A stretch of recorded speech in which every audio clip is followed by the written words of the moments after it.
Relics of the Dead by Ariana Franklin. Read by Diana Bishop. Chapter 1.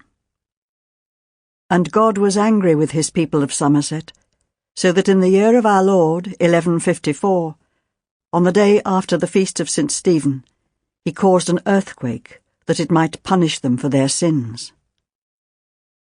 Thus wrote Brother Caradoc in St. Michael's Chapel on top of Glastonbury Tor, to which he'd scrambled, gasping and sobbing, so as to escape the devastation that God with his earthquake had wrought on everything below it.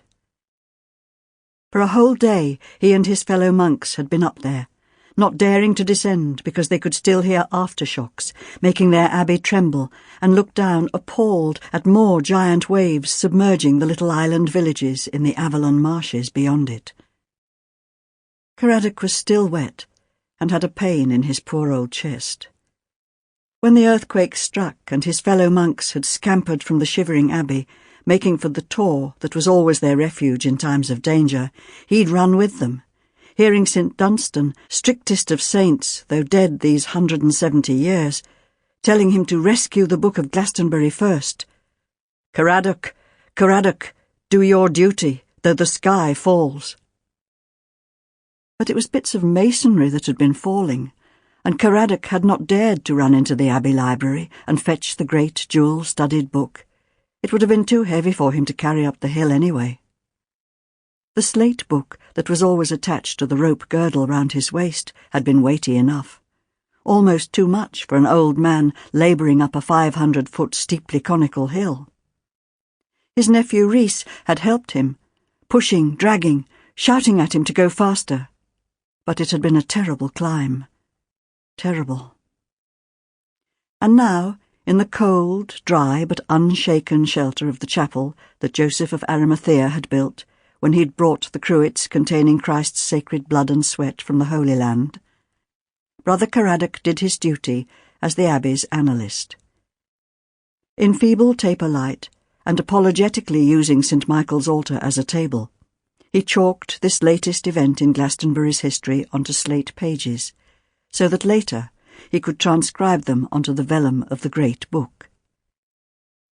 And the Lord's voice was heard in the screams of people and the squealing of animals, as the ground undulated and opened beneath them, in the fall of great trees, in the toppling of candles and the roar of flames as houses burned. The pain in his chest increased, and the shade of St. Dunstan went on nagging him. "The book must be saved, Caradoc. The history of all our saints cannot be lost." "I haven't got to the wave yet, my lord. At least let there be some record of it." He went on writing. Loudest of all, our Lord spoke in the noise of an approaching wave that raised itself higher than a cathedral in the bay and ran up the tidal rivers of the Somerset levels, sweeping away bridges as it came and drowning all in its path. Through his mercy it only reached the lower levels of our abbey, so that it still stands, but— "The book, Caradoc! Tell that idle nephew of yours to fetch it." Brother Caradoc looked to his fellow monks, immobile and huddled for warmth on the choir floor, some of them snoring. "He sleeps, Lord." "When doesn't he?" St. Dunstan asked with some justice. "Either sleeping or singing unsuitable songs, that boy. He'll never make a monk. Kick him awake." Gently, Brother Caradoc prodded a pair of skinny young ankles with his foot. "Rhys! Rhys! Wake up, Bach!" He was a good boy in his way, was Rhys the novitiate, a lovely tenor. But St. Dunstan was right. The lad cared more for singing profane songs than psalms, and the other monks constantly berated him for it, keeping him busy to cure his idleness. Tired out now, he merely grunted and slept on. Well, well, let him rest. Caradoc began writing again. He hadn't yet recorded the fissure in the graveyard. Yes, he must put that in.